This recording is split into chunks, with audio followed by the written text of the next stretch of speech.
especially an older generation, were quite curious of, so what are you going to do next? Yeah. What's the serious job? Yeah. What's the proper so job? You're studying. You go, no, this is it. I am studying, but it's for this test I've got on gin next week. Yeah.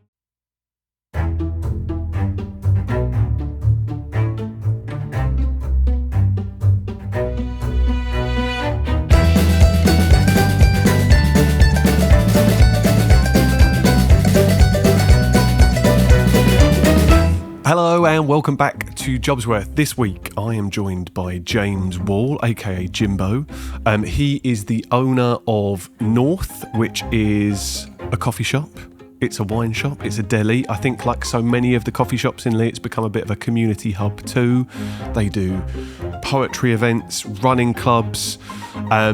For what is essentially quite a small space on Leigh Broadway where the coffee shop is situated, there's a hell of a lot going on. And it was really lovely. I went into this conversation not knowing much about Jimbo, but that definitely changed over the course of the next kind of hour and 15-minute conversation. So you will learn about Jimbo's 24-year career in hospitality. We challenge the stigma surrounding hospitality that it's a bit of a stopgap job. A lot of people go into working in restaurants and bars, and the perception is, so what are you going to do for your proper job? Like, what's next? But we talk about how you can make an incredibly successful career in hospitality. We talk about what led Jimbo to Leigh. We talk about the transition into fatherhood and how that impacted his identity. And we also talk about this seed of an idea he had very early on in his hospitality career that he wanted to create his own space, how that evolved over the years and how that was still evolving even when he actually took the keys on for North. It's a really interesting conversation. I was really appreciative of Jimbo being as transparent as he was around the advice that he would give people that are thinking of going it alone. It's quite a refreshing take, so stay tuned for that. And as always, if you've got comments, feedback that you want to share, please get involved. I say this on a lot of the intros, but we do want the podcast to be interactive. So if you're enjoying a particular episode, if you've got any thoughts or questions, then get involved in the comment section, wherever you're watching or listening to this, and stay tuned for next week.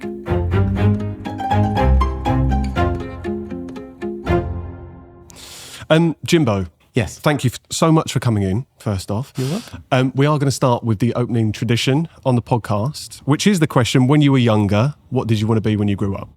I've thought about this question a lot. Okay. And I think that might have changed weekly as a child. I think it went from being a footballer to being a singer, I can't sing, to a dancer, can't really dance, to, I think I was obsessed with G.I. Joe when I was about 7, so I thought that was a viable option. But by the time I was 16 and looking at the GCSEs, I thought physiotherapist was kind of a way I wanted to. I really wanted to be Manchester United's physiotherapist. Right. Particularly like that job. Okay.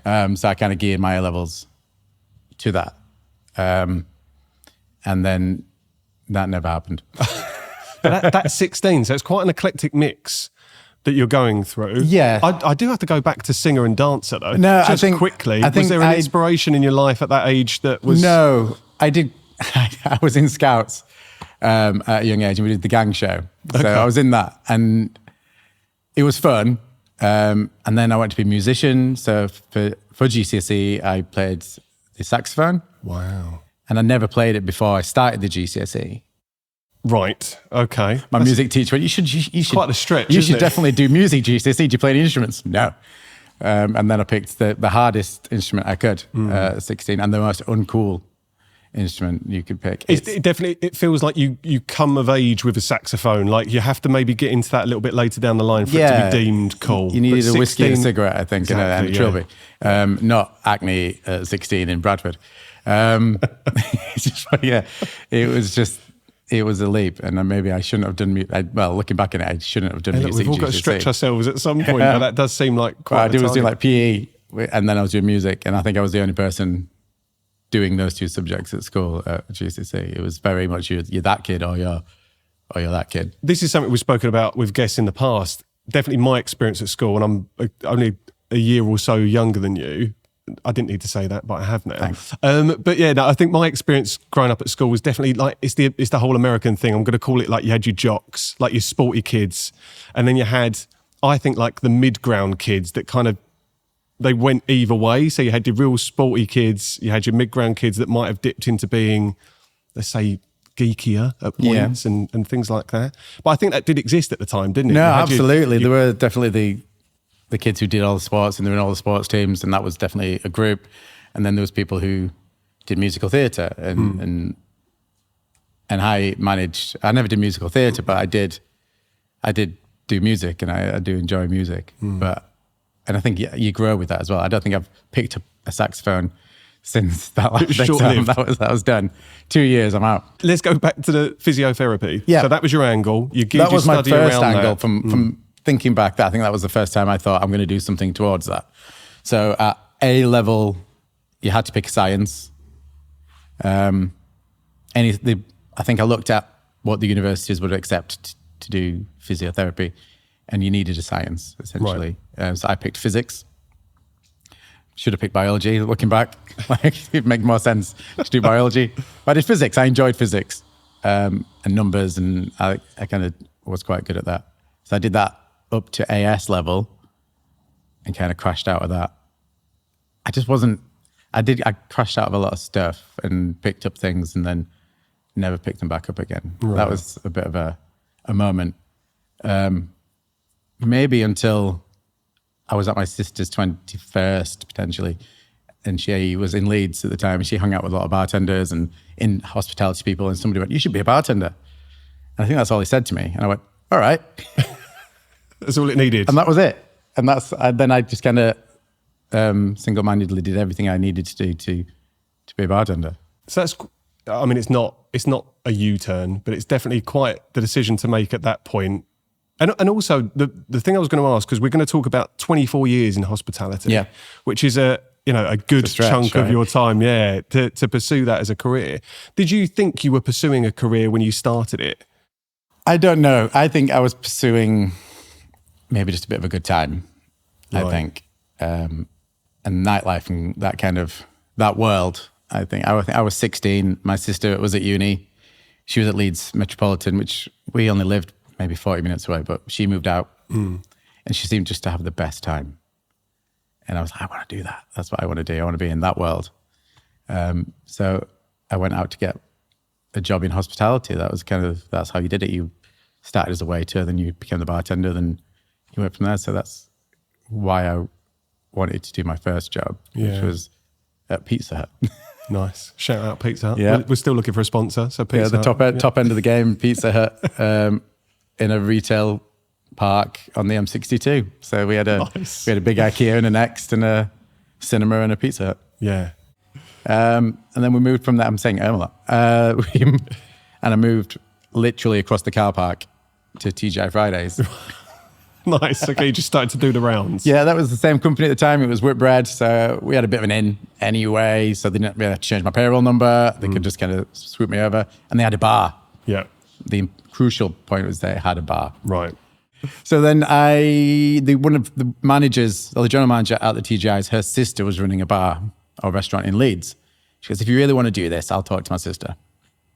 So this was in Headingley, which was a big student area in North Leeds, and there was a bar called Trio. Three floors. Downstairs, a big indie rock bar. So that was full every night. Middle floor was a restaurant, and then at the top was kind of a speakeasy style bar. And I had an interview with a gentleman called Goose. His name was Anthony Edwards, so they called him Goose. Right. The actor from... Got you. Okay, yeah, makes sense. Top Gun, that's it. So I managed to talk my way into a job for him. And I worked there for 2 years. After that, I became a head bartender. And we ended up winning Best Bar in the North of England. And I learnt loads. Like the people there were serious bartenders. But they'd all been at uni and just... It was like they all gravitated to this space, and we had this amazing team of people who went on to stay in the industry forever. So Goose works for Diageo, one of the biggest drinks companies in the world. His boss was a guy called Declan McGurk, who was like the group bar manager, and he went on to run the bars at the Savoy. Wow. and now runs his own gin company called Boatyard Distillery, which is in every top bar in the country, in the world. There are people who own their own gin brands. There are people who work with vodkas and rums around the world. And it's just a very small little collection of students. It's like the breeding ground for, all of these big names going into all of these big businesses. Yeah, I mean, most people that I know, maybe when a few left the industry, but most people stayed. So I did that for 2 years. So that was a lot of fun, being 20 to 22 in Headingley, in Leeds, where all the students lived. And most of them knew who you were. It's a bit like it was a very small village feel to it, but you were the bartender that they all came to see on Friday, Saturday night. Right. When you were doing this and it became quite clear to people around you that you were kind of getting sucked into this world of hospitality and working in bars and definitely taking pride in what you did, what were the thoughts of your parents or your family or your close friends? They kind of knew. I kind of told them, I just want to work in bars. I want to be a bartender. Right.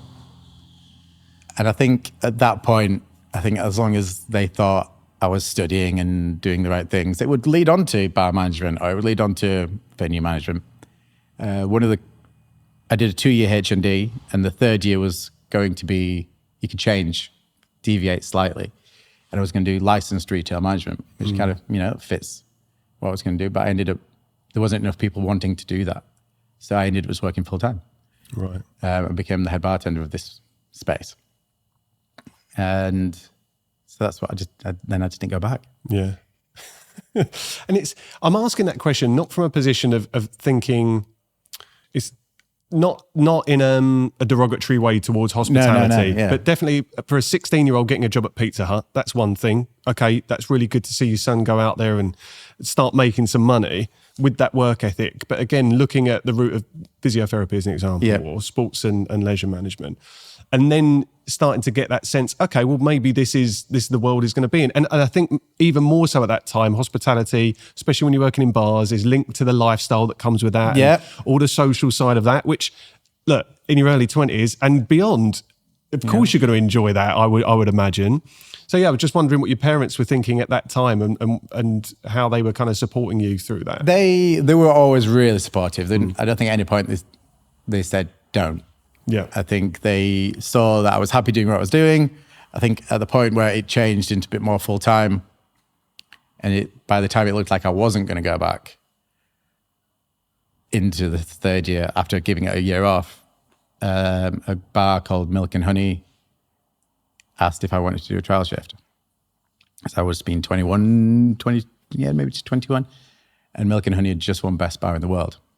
Wow. Okay. And I am going to caveat this conversation with my ignorance around the world that you've operated in. Like I would like to think I've eaten and drunk at some lovely places, around the world and definitely in London as well.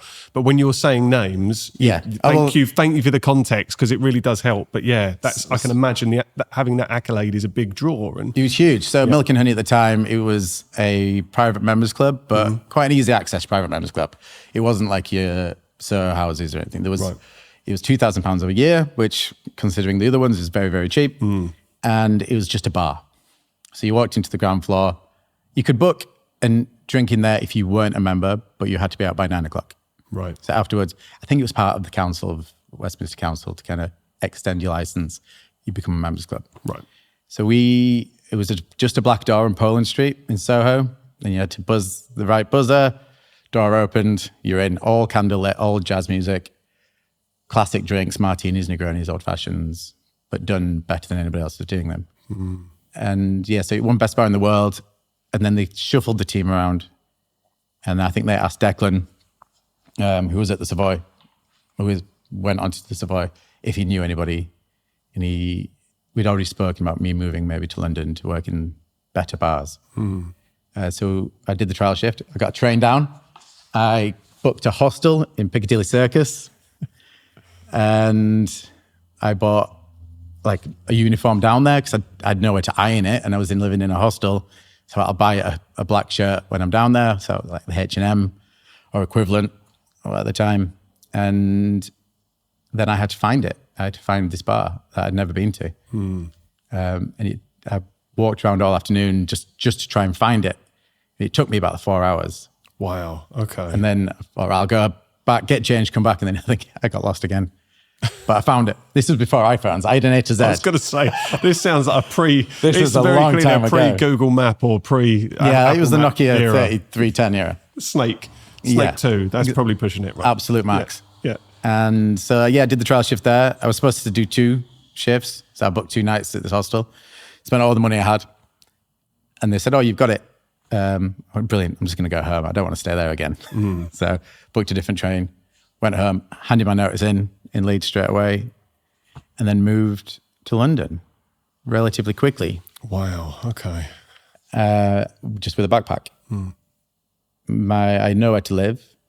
My mum was working for HSBC at the time, and her friend had a daughter who lived there who was going on holiday for 2 weeks.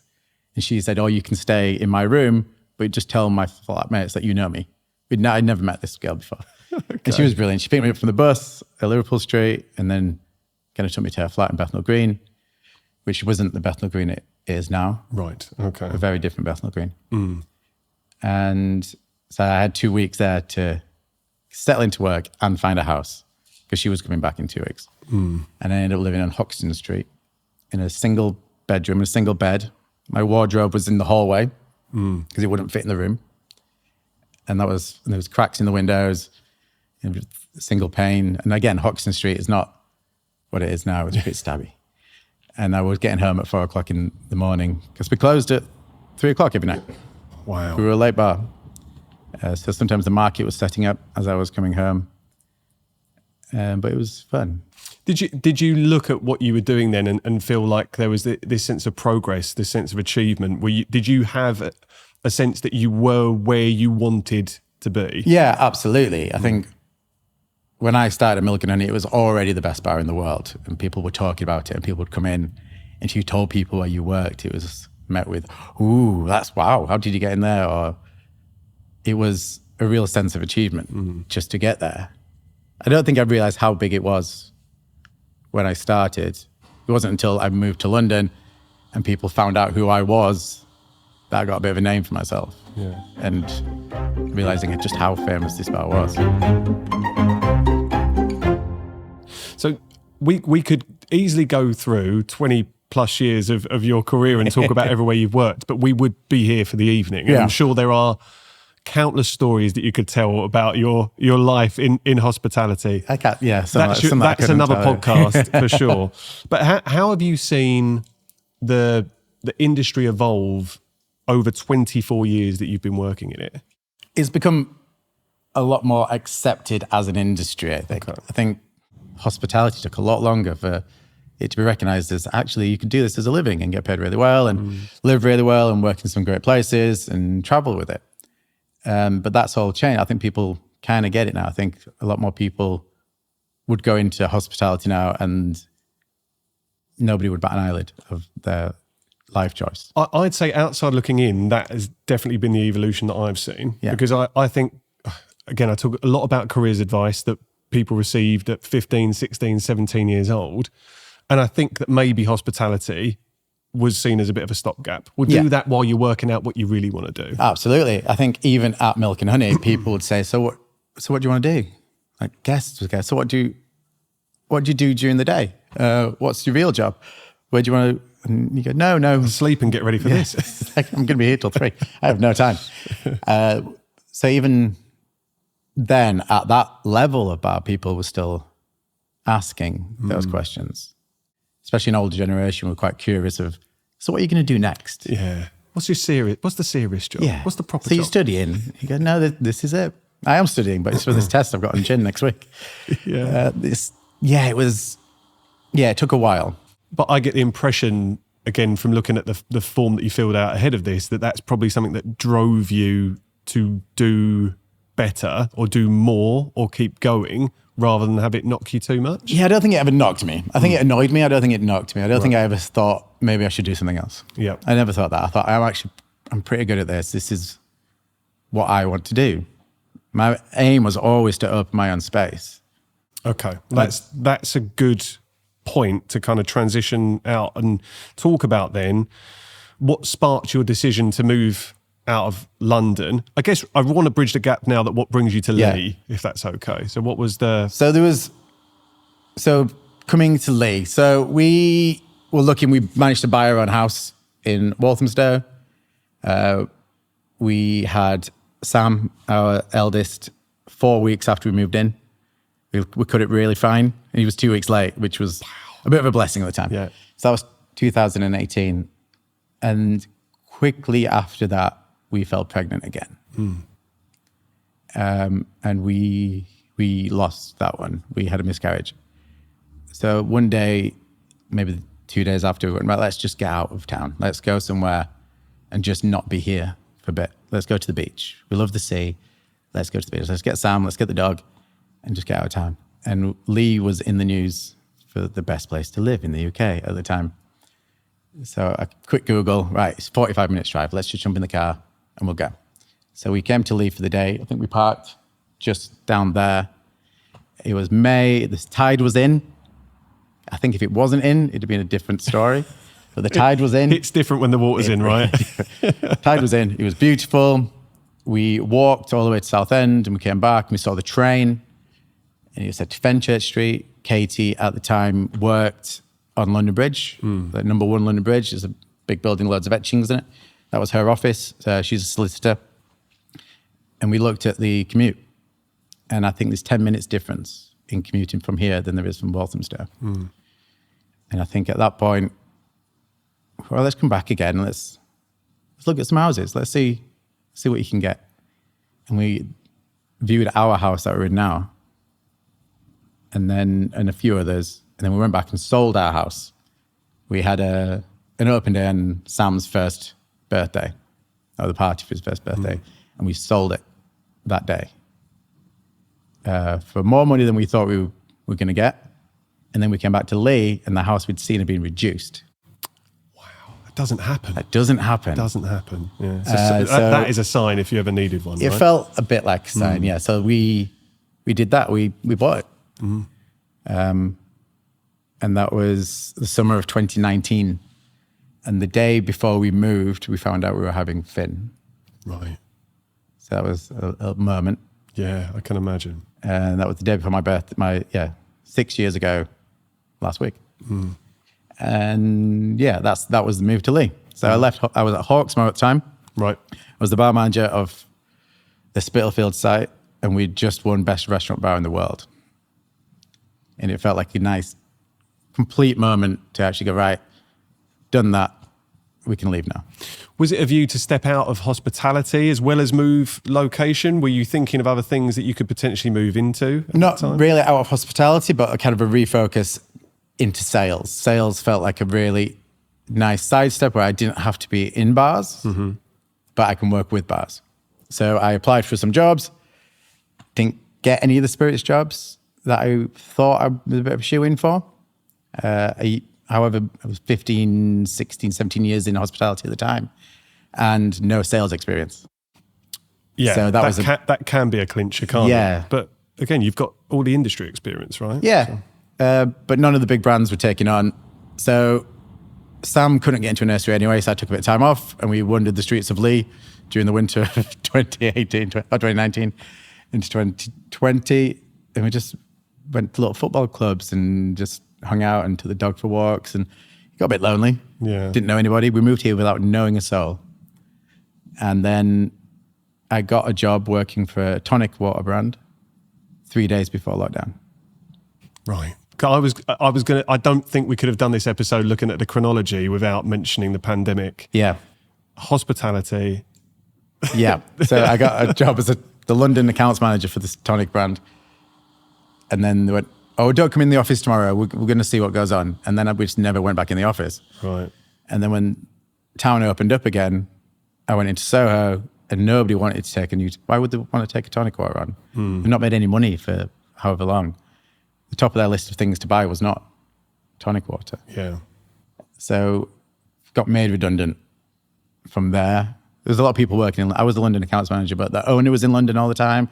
The national account manager was in London all the time. I was a bit, I don't know why I'm here either. And there was no one really to look after me and show me the ropes. So I was just kind of winging it. I was just walking around London for days with tonic water. It's quite sad. But I walked a lot, and I got quite fit. Yeah. The step count was through the roof. Like 18 miles a day. That's crazy. With a case of tonic water on your back. It was, and I love walking around London, so it was a dream job. Can I take you back for a second? Moving here without knowing anyone, that's a big... It was a big move. Step. Yeah, huge. Then having this kind of a little bit of a shift in identity, maybe that's too big a way to describe it, and maybe it's inaccurate, but I'm going to describe it as that, and you can tell me if it's right or wrong. But then being dad without another badge for a while, without another hat on. Yep. So being at home with your son, Sam, how did you adapt to that at the time? It was tough. I mean, I'd have days with him anyway, so I wasn't like new to just being me and him. And at the end of Katie's maternity, I took a month as well. Okay. So we did that. That was really nice. And hanging out with Sam was great. He still is a lovely kid. It was just the kind of isolation of not talking to people every day. Yeah. Part of my job was always just talking to people. And then all of a sudden there was no one. And Katie was still in the office 5 days a week. This is pre-COVID. And then she would come home and I would just talk at her. And she'd been talking to people all day. Humans! She's doing a commute there and back. She just wanted to sit down for a second. I was like, but then, Yeah. So that was a lot. And then finally got Sam a nursery place. We just didn't think about nursery places. Like, it's the last thing you think of. And we struggled in Walthamstow, and we ended up in this terrible nursery, and we hated sending him in there. But then we found one here, because the move was so quick, we just had to wait. We just had to wait it out. And then Katie was pregnant at the time, so we didn't go out. We can't go out for dinner. Can't go drinking. Like we didn't meet people. So it was a bit lonely. That is isolating. Yeah. I think regardless, if you have just moved to an area you know no one, that's something on its own. And then to be not necessarily socialising in the same way because you are socialising with your very young son, which is what an amazing experience to have. Oh, great. Again, and I would never take it back. No. It was wonderful. But it was isolating and lonely. I think if we'd have done it in London where we knew more people, it would have been different. Yeah. I think I'd have gone to see people, but here there was just no one to... It is becoming more common though, that dads are taking longer to be with their kids. I think in part because companies are now offering better paternity leave. So that makes 6 months off with your young children possible now. But I definitely think there was probably... and still is a bit of a social stigma that looks at, okay, well, yeah, you're taking that role on, and how you deal with that as well. And it was it was, as much as I would love to have chosen to do it, it was enforced. Yeah. I couldn't work in bars and restaurants out here. There wasn't no bars and restaurants to work in, and we didn't have a nursery place. Katie could still do her job. Yeah, so that is the route, isn't it? And we needed her job. She was a solicitor. We could have paid the mortgage without her. Like one of us had to do it, and she couldn't do it, so I had to do it. Yeah. Working. We talked about keeping work on in London, and I even looked at some kind of operation management jobs. But the logistics of finishing working in a bar and then getting all the way to Fenchurch Street and then getting on the last train doesn't fit in with what people want. You're shipped in the night then, aren't you? And then you're not getting the quality of time that you want with your and we had that. children. And we had that for the first year anyway. First year of Sam, I worked in Bath. I worked in Hawksmoor, and we worshipped in that. I would get home at 2-3 o'clock in the morning sometimes, and then Sam would cry and I'd get up in the morning. It wasn't sustainable. No. I think lots of people do it and they're brilliant, but I just don't think it was sustainable for us.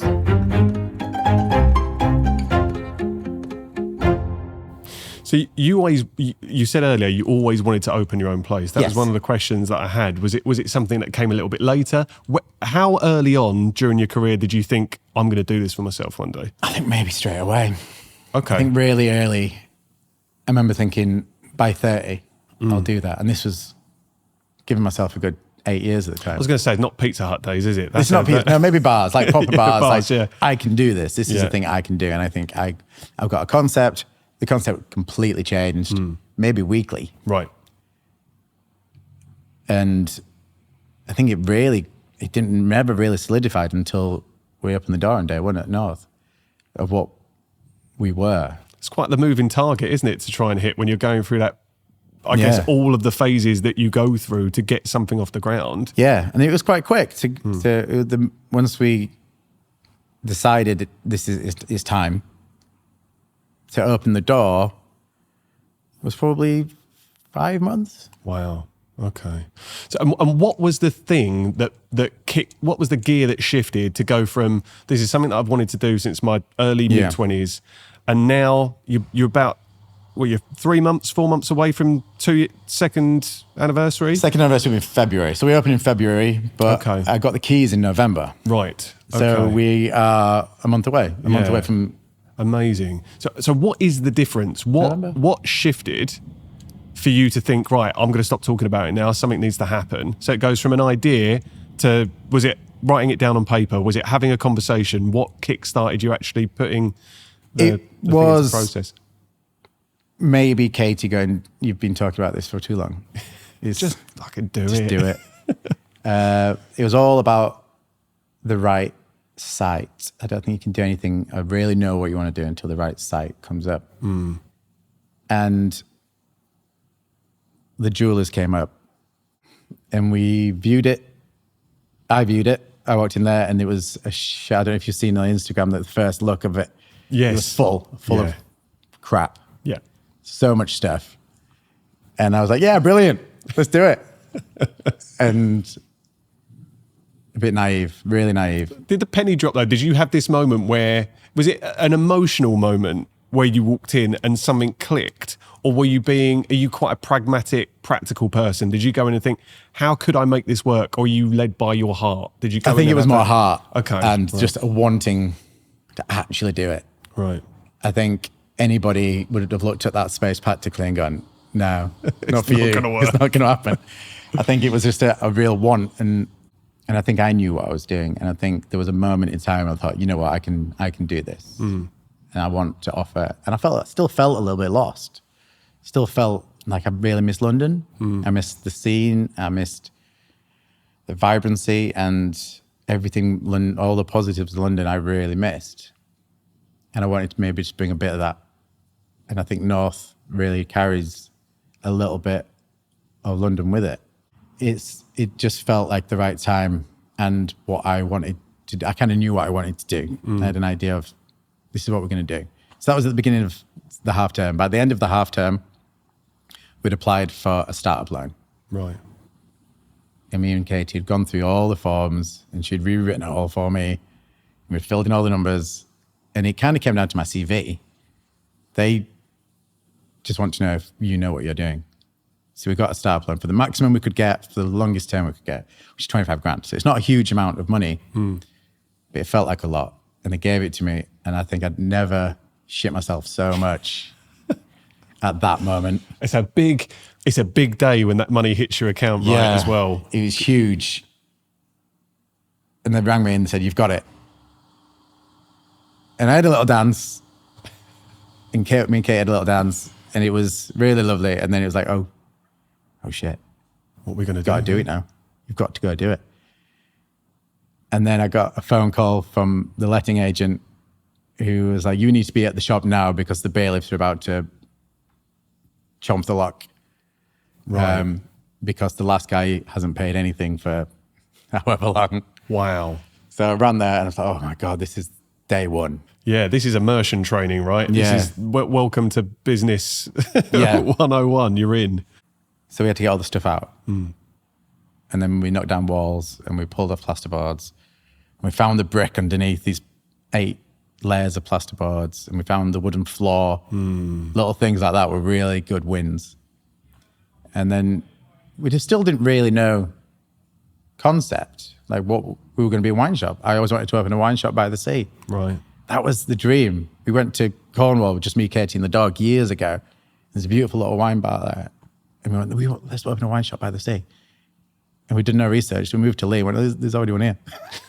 It's really good. It's dead famous. I went, we need to be different. And we used to go to Vina Vera all the time. Love it. Love Jamie and the guys there. So we need to be different. Still don't want to stray from that, but we need to be a bit different. How would we get people in during the day? Oh, we'll put a coffee machine in. We've sourced the best coffee we could find, got the coffee machine, and we were never meant to be a coffee shop. Really, So was it more about how do you make the most of the space during the day, and then the coffee very quickly became the answer to that question? Absolutely. Like, we need to make enough money, we need people in all the time. Or at various stages of the day. So what do people do during the day? Oh, they drink coffee. Let's put a coffee machine in. And while painting outside, so many people used to walk past and go, oh, another fucking coffee shop. So many. And they didn't know, I don't think they knew I was the owner. Right. Because I was doing the painting and I was doing the decorating and I was ripping out floorboards and I was ripping out the walls. I just looked like a labourer, I guess. Right. So they didn't know that it was me that they were muttering behind. What are you thinking though when you are hearing that? Because I'm going to hold my hands up. I might have said it when I saw North setting up. I'm not sure, but I've definitely been guilty of seeing a coffee shop pop up in Leeds. I say it now all the time. Yeah, I bet you say it even more now. But what's going in your head when you're hearing that quite a lot? Enough to at least put it in your branding. Yeah. Obviously not having a brand at the time and not knowing that people do genuinely love your brand, it was disheartening. It was You're stressful. human, right? Yeah, That's hard. I had a level of stress that you just didn't expect to come quite so early. You didn't expect people to already be against it, even before you've opened. You haven't even got, maybe at that time there's no name up on the hood. No, we had a license thing in the window and it just said North Coffee and Wine. That was the name of the company. And that went into the Echo. And the comments in the Echo were horrendous. Really? Someone found out it was me, and it's that guy from there, and he moves here and changes our high street. I was like, what do you mean? Like, oh my goodness. A horrendous human being. My kids go to school here. Like, I've lived here for 5 years. Like, You got a thick skin for that not to impact you in some way, have an effect. I think it did have an effect. Right. I think as much stress as I already had with it, it was just another stress. We already had anxieties about opening anyway and hitting budget. We didn't have anything else other than that money. And that had to pay. And we kept finding things wrong with the shop. Yeah. That I think, looking back on it, people would have found. The whole front of the shop was caving in. Like, it was just falling forwards. And our builder, Dave, we met at NCT, and he was brilliant and fixed everything. Never complained and just did it. But you could see how stressful it was getting as well, because we never had a deadline either. We never had an opening date. Right. I've opened enough bars for people to know that that's a bad idea. So what stopped you then? What stopped you putting a deadline? Just that there's always something to fix. Right. And I just needed to make sure we were ready to open. Okay. I've worked at bars before where the bars have been wet with varnish. But the owner's like, we need to open, we're having a party. And nothing works, tills don't work, and systems don't work. It just comes with experience, I think. Okay. And sometimes you just need to be open. And I think a lot of people throw those opening parties just to recoup some money because they've spent too much through money. another week. Yeah. But I pushed it back a week the first time, and Katie went, you do have to open at some point. You just need to do it. Was there part of the process that you were enjoying a lot about the planning and about doing some of the grunt work and the labouring, as you call it, and there was a bit building of it. something? It felt like, building something. I mean, Dave did a lot of that. I did a lot of the taking out, and Dave did all the building. Okay. He was brilliant. But we did it all in the wrong order, really. We started building before we cleared it all out, and we kind of just knew we had to do stuff, and it was just two of us. People from my old work would help, and they would help like sweep floors and do some painting, and it was nice that people were willing to help. I think one day our fridge got delivered at curbside, huge fridge, and Dave from June walked past.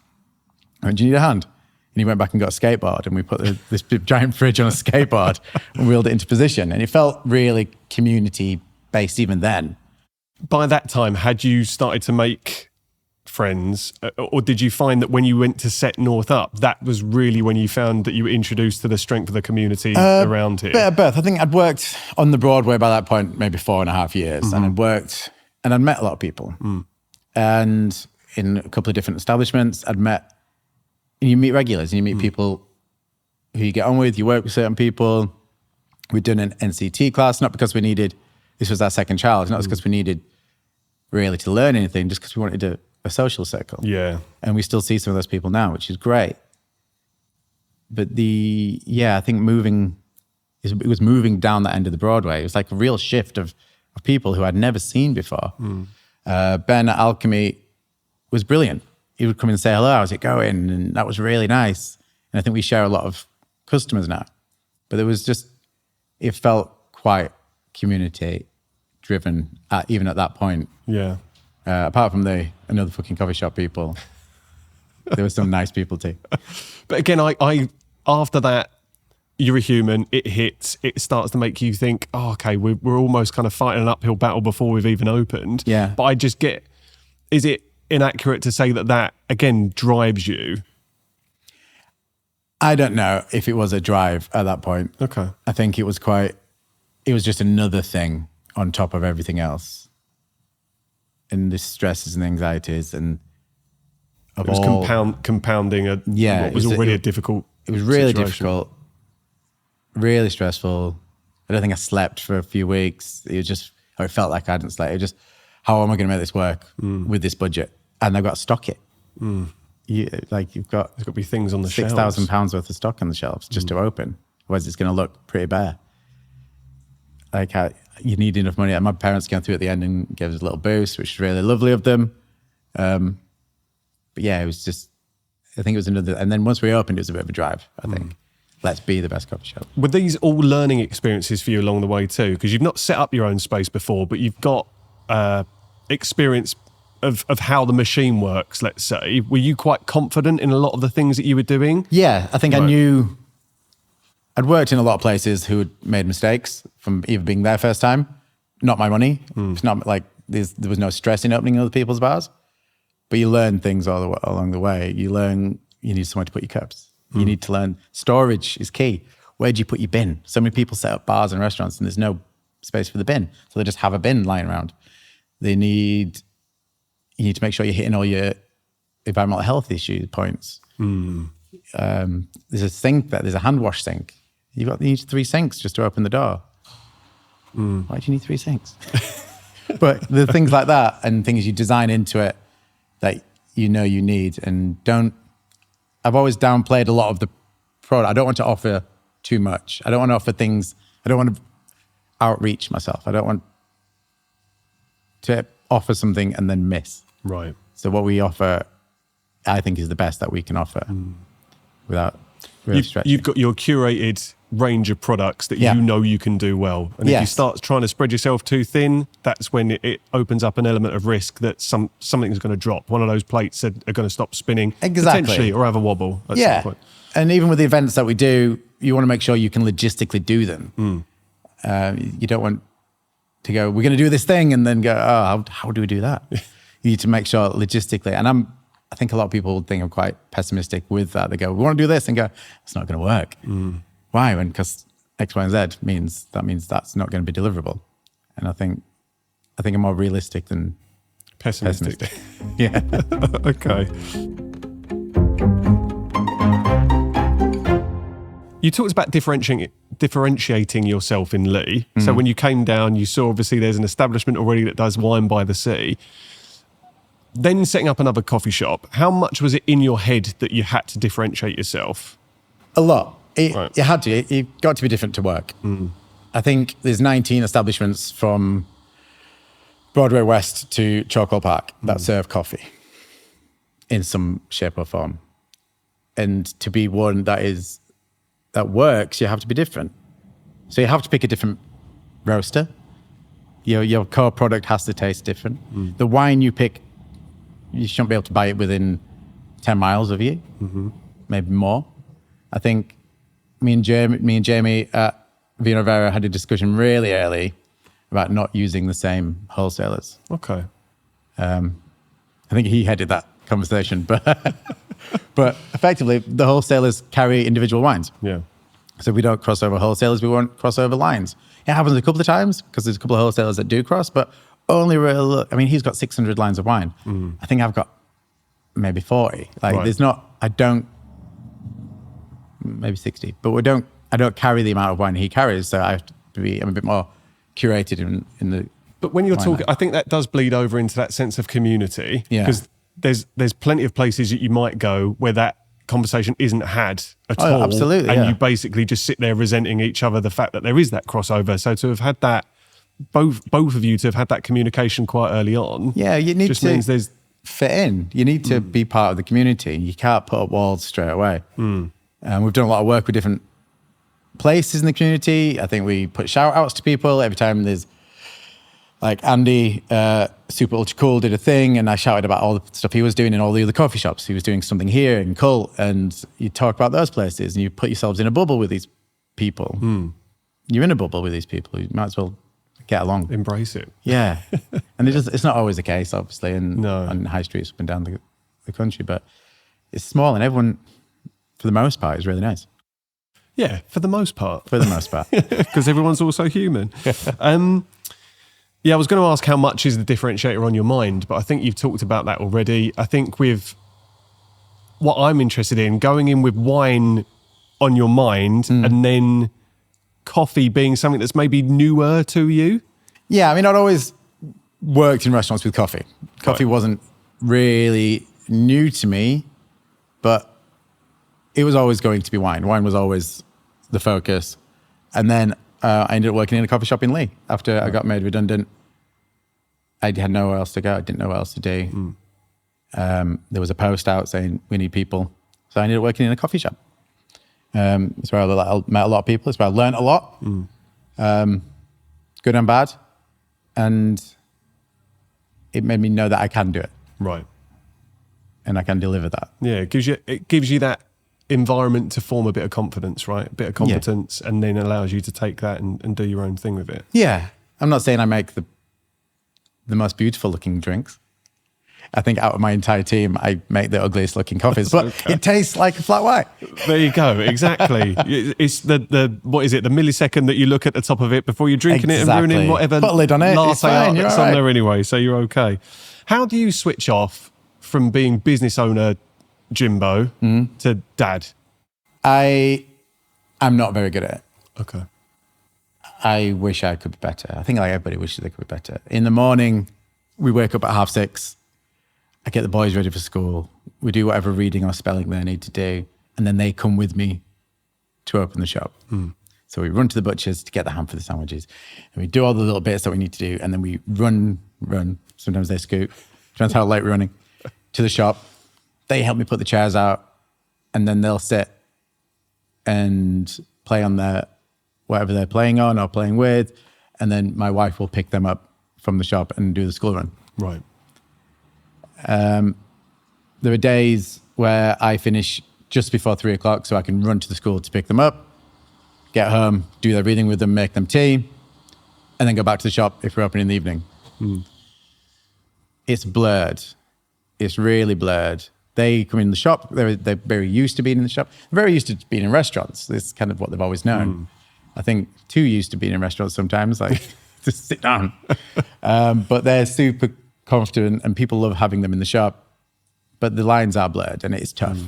I think it's what we manage to do because we don't have parents. We do have parents. We don't have them that we can just go, can you take the kids to school today? One of us always has to take the kids to school. And Katie has a very demanding job. And I have to open a shop. If I don't open up by 8:00, I'm going to miss the bulk of my trade. Well, you're making it work to your own situation, aren't you? We have to make it work. You have to do that, right. And I think putting that into the balance of when we wanted to open the shop, how do we make this work? And we just do our best.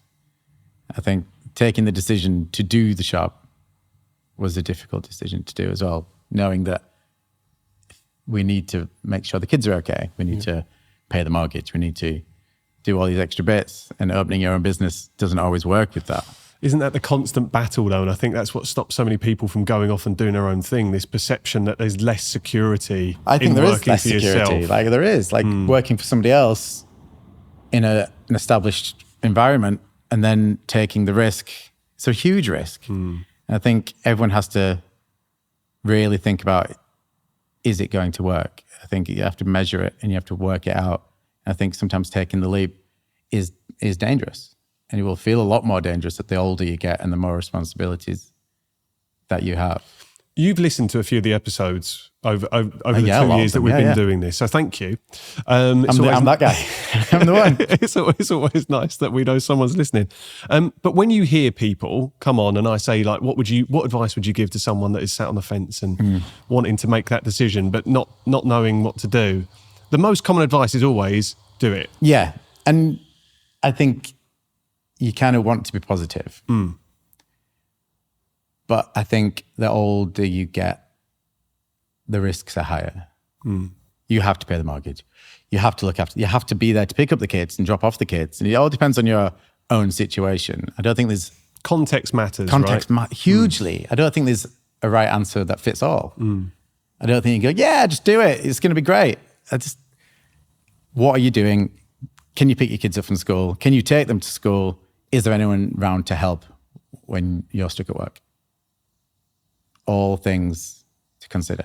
As much as I have enjoyed my last year and a half at work much more than I did the previous, all of them. That's something. I'm proud of what I've created, and I'm really glad I did. And I want my kids to see that I've done that. But maybe they just have to think about, is it the right thing to do at the time? I appreciate the honesty, because I will sometimes sit here and I'll always say, but it's really easy to say that. Yeah. But there is the reality that you have to consider. There is context. All of that matters, and all of that plays a part in a decision. I find it really easy to sit across from a guest when they say that, and I'm kind of roused by it. I'm like, yeah, wow, you're completely right. Because sometimes you do need to hear it, but you also need the reality check, which is ground yourself in, can you still check all the boxes that you need to? Can you still pay the bills? Can you still be there for your kids in the way that you need to be there for them? Yeah, everyone's got a lifestyle that they love. You know, can you eat in these restaurants? Can you go on this many holidays if you're doing it for you? That's good advice too, because you start to get into the more granular detail. What's your lifestyle look like at the moment? Yeah. And do you want to try and keep that lifestyle? Can or are you willing to actually leave your work for 2 weeks? Yeah. And that's tough. And as much as, I've managed to get on holiday a couple of times, you don't get away from work. Work's, even though it's a shop with the bricks and mortar, I still do the orders, I still do the rotas, I still do the payroll while I'm away. Like you can't turn off. That's part. I've just come to terms though with that's part of the sacrifice you make to work for yourself. Yeah. I know no business owner that can switch off. And I think that's a fair statement. I don't know anyone that can mentally switch off, even when they're on holiday. Good. I'm glad it's not just me. Well, I think it's a shared experience for everyone, because you give a shit as well. You're proud of it. You want to have built something. I think that's been my experience, and a lot of other people's that I've spoken to, is that it's almost, we had a guest on, Ben and Alice, who set up a company called Remade, and he said it's an honour to have that in your head all the time. He made sacrifices to make that decision to set up a business that he now gets to think about because he gives a shit. He cares about it. He's passionate about what he's built. And I do think that's one of the sacrifices you make. There is that you don't get to switch off as much. No, and I think that's something to consider, I think mental health is something to consider. Yeah. Owning your own business. And I'm not saying I wouldn't do it all again. I would. I think it was definitely the right decision, but we had to make sure it was the right decision. Yeah. Well, thank you for grounding that in reality. And it's not to say that other guests that have given a more kind of straightforward, just do it answer haven't, they would all caveat it with the same thing. No one's living in a land where that doesn't come into it. But I do think you need a healthy dose of, what is the word? It's not even cynicism. It's just think about the reality. A bit of reality, yeah. A bit of reality, yeah. Hello, me again. I won't keep you for more than 25 seconds. We are very nearly at our target of 100 YouTube subscribers. We are sat at 93. I think there will be enough people watching or listening to this episode to get us over the line. So this is my plea to you. Jump on YouTube, hit subscribe, and see us over that 100 subscriber mark. It's I don't think it's much to ask. Anyway, I'll let you get back to the episode. Thanks. Do you feel the pressure to keep expanding, to keep growing? Now you've built something and now you've got it established. Again, what are we, 2 years since getting the keys, coming up to 2-year anniversary of getting the keys. Do you feel settled with where you are now? Do you feel like you've hit that line of what enough looks like? Or are you always feeling pressure to do something bigger? I think I always wanted more. Okay. I always wanted a couple of bits, maybe 3, maybe 4. Right. I don't know what the end thing. Maybe Costa will come buy me out and I'll have 100. But I did always want more than one. Okay. And I think there's a magic number where maybe 3 is where everything supports itself and you can play that back seat where I don't have to be. North only works now because I'm there full time. And once it's okay, then maybe we do number 2. But yeah, I think second unit stuff, I would look at everything differently. We'll take some lessons learned along the way, right? Yes, You're not going to do it carbon copy because that'd be kind of naive. I'd love another North in its entirety and maybe a little bit extra. But I think you look at things differently. You look at, can this floor support a coffee machine? Can this, do these windows, are they heat proof? Like, rather than going in with my heart, which we did for North, and I'm so proud of it. It looks beautiful and I will always want that unit. The second one has to be a little bit more sensible. Right. Okay. So there's going to be a bit more pragmatism, a bit more practical mindset rather than because the junction you were at the time, you were looking for an excuse to find somewhere and find a site. And I think I could have looked at anywhere and I'd have gone, I was going to ask, was it on that day, if you'd seen somewhere, obviously you can't move into an absolute building site, although it sounds like maybe there was a element of that with what you went into. But maybe it was just the time was right for you to get a place.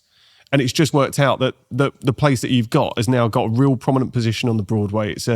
And you're right, the aesthetics of your shop, it's so standout and so lovely to be in. But could it have been anywhere on that day because the timing was right? You needed something. I think like there's a stars aligned kind of moment. I think the way the shop looks is very much because that's what was there. Like we stripped everything back and found North. Right, okay. It was rainy, it was horrible October, there was a leak in the roof.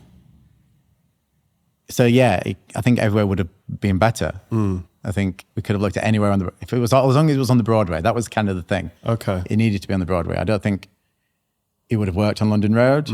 I think it was just too far away from that kind of vibe we needed. The idea was if other people are really busy and there's nowhere for them to go, we could be that place. We could get the overspill. Yeah. That was the idea. Just be everyone's overspill because on a Saturday in the Broadway, it was so busy for coffee. Can we just steal some people? So it had to be the Broadway. Did you ever have that element of not agreeing with people that are walking past with their mutterings and murmurings? Because obviously it probably would have stopped you in your tracks. But again, being a human being someone that's not impervious to having a bit of self-doubt creep in, was there ever a time where you go, is there enough people drinking coffee? Did you do market research or was it more just a gut feel that there's got to be enough around here? A bit of both. I mean, we lived just off the Broadway, so we were on the Broadway a lot. You're living in it, and I worked on the Broadway. I knew what the Broadway had to offer. I knew most people's weaknesses in terms of service and product. And I knew what I wanted to do and where that would fit in. I think product, if you can get your product right and you can get your service right, you're gonna do all right. And you sometimes need a face as well. Like you see Andy at Cull. Everyone knows Andy at Cull. Everyone knows he makes great coffee and is very much an extension of his style. He's very much associated with that space. And I think I've become associated with my space. And I think the people like Simon Barlow, and there are people, and there's Claire in 33, store 33. There's people that you just know because that's where they are, and that's where they live, and that's them. And I think being associated with the space, I think draws people in, and it's just kind of nice. It's nice. And I kind of wandered off the question there, but no, you haven't. I think it is an interesting point you make, though, and you touched upon it earlier, that the business exists because you're in it. And as you look to scale, that's hard because you've got to build your brand and still have all the values and still have you at the core of it, which is what people are buying into when they walk into your shop or walk into other shops in general, but coffee shops in Leigh too. Yeah. It's when you are looking to scale, how do you? There's a bit of a relinquishing of control because someone else has got to be the face of what you do and present all of the values that you hold dear in a way that aligns. Yes, absolutely. I think that is going to be tough because I think North works because I'm there, but it also works because of what I've done previously. It works because of the cocktails I make. It works because of the service I give. It works because of the knowledge I have about the wines and spirits. I'm not sure I can teach that, but I've done this for 26 years, 24 years. You can't teach all that. People you just hope that there's somebody out there who wants to work with you or for you, who has as much passion and will just take up a management role or a supervisor role. Or you can't split yourself. Well, I think there's perfect examples along the Broadway if you go in and Vino Vero is an example. Yeah. I think Ollie that works at Vino Vero, fantastic. he's just a perfect personification of the Vino Vero brand in someone that works for that business. Yes, and he's exactly where he needs to be. And people talk about Ollie to me. Yes, yeah. Just a great person, gone in with that experience and can speak. I took my son in there, and even at 7 years old, he's looking at Ollie, probably because of his beard, but also because he just, like, he could be talking about anything. He could be telling a story about anything. It just happens to be about vineyards and the people that make the wine, and you buy into that. But I think he's an example of someone that's really bought into what Vino Vero. Yeah, he's a real find because the hospitality industry doesn't really exist out of large cities. Yes, there's lots of coffee shops and restaurants on the Broadway, but how many of these people are professionals and want to be in that industry for the rest of their lives? You go somewhere like London, there's hundreds of thousands of people to pick from if you're opening a new site. But you come out here and you're limited. I've been really lucky with the people I found. I don't hire kids. We're a wine shop, so I can't hire anyone under 18. Limitations there. Yeah. People have to be there by themselves occasionally. It doesn't work if they have to apply it full of staff. Sometimes it's just one person. So they have to know something about wine. They have to know how to make a good coffee, and their service has to be on point. And I've been really lucky with all the people I've had in the last year and a half, because I think without them, it'd have been really tough. Because they're just hard to come by. Has it allowed you to empathise a little more with some of the people you were managed by on your way up in hospitality, being a manager for your own business now? I think management has changed in my hospitality lifetime. I think it was. In what way? I think it was a bit like chefs have evolved, going from the management of being quite shouty and quite belittling to now where it's more of a HR stance and it's a bit more empathetic and a bit more caring and a little bit more passion driven and a little bit knowledge driven and talking to people like they're people. And I think I've come on a roller coaster with that. I think I was originally managed by people who were quite shouty and belittling.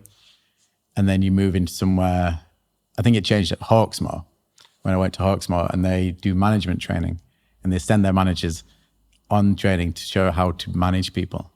I don't think I'd ever been shown how to, I'd definitely not been shown how to manage people before. And that changed everything of how I manage people now. You just have to be nice to people. No matter, just treat people like people, right? It's really not, it's not hard, but in the heat of emotion and anxiety and numbers and stock and whatever, it can get there. You just have to kind of step back and think, what do I really need to say to get this point across? I think the phrase that keeps coming into my head is that old school kind of leadership style, right? In certain industries, we spoke to Liam at Food Leigh-on-Sea, and head chef there and owner now. But his experience early days was maybe you were being brought up and trained by people that use their voice and the volume of that voice to kind of steer the ship, and that isn't necessarily the best way. It's like my way or the highway. You need to have empathy. And I don't know if there was any other option at the time. Like there wasn't. If I wanted, this is what I wanted to do. It's the way things were done as well, right? It was the norm at that point. Whether to say it was wrong or right, it just seemed to be happening more often than not, or more acceptable. Probably, I think people just got away with it more. I think all hospitality groups now, there's a little HR department, which tends to be bigger and getting bigger. And so looking back on people, no, I think people should just, I think the stress that the job gives can be managed better. Right. I think when I was coming up, there was probably a lot more drinking behind the bar happening, a lot more late nights, and things. You're never going to react how you want to react or how you should react when you're not in the right state to do so. So part of that's all changed. I mean, it is just like being in the kitchen. Everything has changed for the better. And I think, would I want my kids to go into the hospitality that I started in? Maybe not. Yeah. But now, absolutely. It's evolving in the right way. Yeah. Yeah. Good to hear. Okay, I am going to ask for your advice now. It's not going to be quite the question that you've heard answered a lot on the podcast, but what advice would you give to someone wanting to launch a business in a crowded market? So I'm thinking about you sitting there thinking, right, I'm going to put something on the Broadway when you already know there's going to be quite a lot of competition. Yeah. What's the best piece of advice you could give to someone that's in a similar position? I think you have to stand out. You have to be able to differentiate yourself easy because people won't give you the amount of time that you need to explain yourself. People will already walk past. So if you can't tell someone why you're better than them or the next person down really quickly, then people will move on. So I think being able to differentiate yourself is key. I think do everything with personality. I think you need to come through your brand. I think in all brands, in all new businesses, I think if there is a person behind that brand who you can look at and go, actually, he's an aspirational person, or I want to be like that person, or I want to drink what they're drinking, or I want to do whatever they're doing. I think your message of you, I think, sells. And I think we've done that at North quite a lot and talked about me and my history. And I think that's what sells it. So I think differentiate yourself and be personable, and you let your personality come out. No, that's great. And I think that's with the rise of personal brand. Yeah. They go hand in hand, don't they? When you're setting something up now, you need to kind of tell that founder story or put an element of your DNA in what you're putting out. Just be there. you, I think. You don't even have to tell your story, but just make sure you're sold on what you're selling as well. You've got to believe in it, right? Yeah. I'm not sure everybody does believe in their brands. I think some people open brands just thinking that's just what they want to do. Yeah. But I think a belief in your brand is, key. No, I love that. I think that's fantastic advice. And I think, again, it's grounded in reality, right? You've got to think of a way, especially, and the question is, how do you approach doing it in a crowded market? If you're not ready to differentiate yourself, you're just going to blend in or worse still, get passed by. If you're just going to be a carbon copy of somebody else, then that person is already on the market already and they've got a following. Yeah. It's going to be very difficult to break that. Okay. Thank you for that. We're gonna play a game. Right, okay. So this game is called North or Not. At some point, we're going to stick in a sound effect. Yeah, so North or Not, I'm going to give you an option. You're going to tell me if it's North or not. That's as simple as that. So would you align North with this, or would you not align it, North or not? North or not. I do a crap job of explaining these games, but I think it will make sense the more we go through. Yeah. Okay. You've got to try not to think about it too much. Long pauses don't work on audio mediums. Right, okay, you ready? Pumpkin spice latte, North or not? I ordered some. They're coming tomorrow. So it's North? So it's North. Okay. Latte art on decaf coffee? North. Dogs on chairs at the table? North. Laptop lingerers buying one espresso? Unfortunately, it is North. It's North as well, okay. Renting out North for a kid's birthday party? Not North. Not North, Not okay. North. Moving to a bigger site? I wouldn't move. I would open a bigger site. You'd open a bigger site. So it's North-ish, but not North. Yeah. Another North. Another okay, North. Right, yeah. Espresso martinis at 10 a.m. Licensing wise, it could be North. Yeah, we could do that. Get away with that. Okay. Charging extra for extra hot milk? It's not North. Not North. Okay. How many people do ask for hot milk or extra hot milk? More than you'd think. Okay. I don't do that. And when I hear I like it, to drink my drink. Okay. I don't. Yeah. I don't scold myself. Just drink it when you order it. You'll be fine. Hosting speed dating nights. We have been asked, but it's not North. Not North. Not North. Okay. I try not to allow context. I'm now asking for some, but okay, right, that's fine. Expanding to Southend High Street. Not North. Not North. That's it. They're all the questions that I've got. But thank you for indulging me. I really enjoyed that. Thank you so much. We're going to do the closing tradition, Brilliant. Which is a question from my mum. Lovely. Let's play it down the phone to Jimbo. Got to find it. Okay, you ready for this? Yeah. We'll see what. So my mum's name's Lisa. Hi Jimbo, what country would you say produces the best coffee beans? Thank you. What country would you say produces the best coffee beans? The current blend is from Brazil. Okay. So I'm going with that.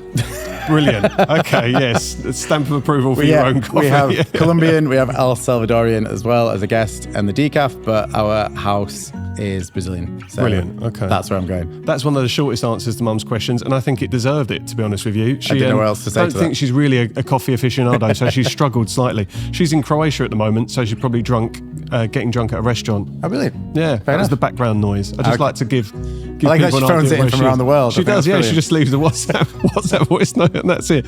Jimbo, it's been an absolute pleasure. Thank you very much. Thank you so much for coming down and spending some time. It's been lovely to know more about your story and what you're building, and I wish you the best of luck with everything moving forward as well. Thank you very much. Thank It's you. been a pleasure. Cheers. Thank you. Hey, well done. Smashed it, mate. That was really good. How did you find it?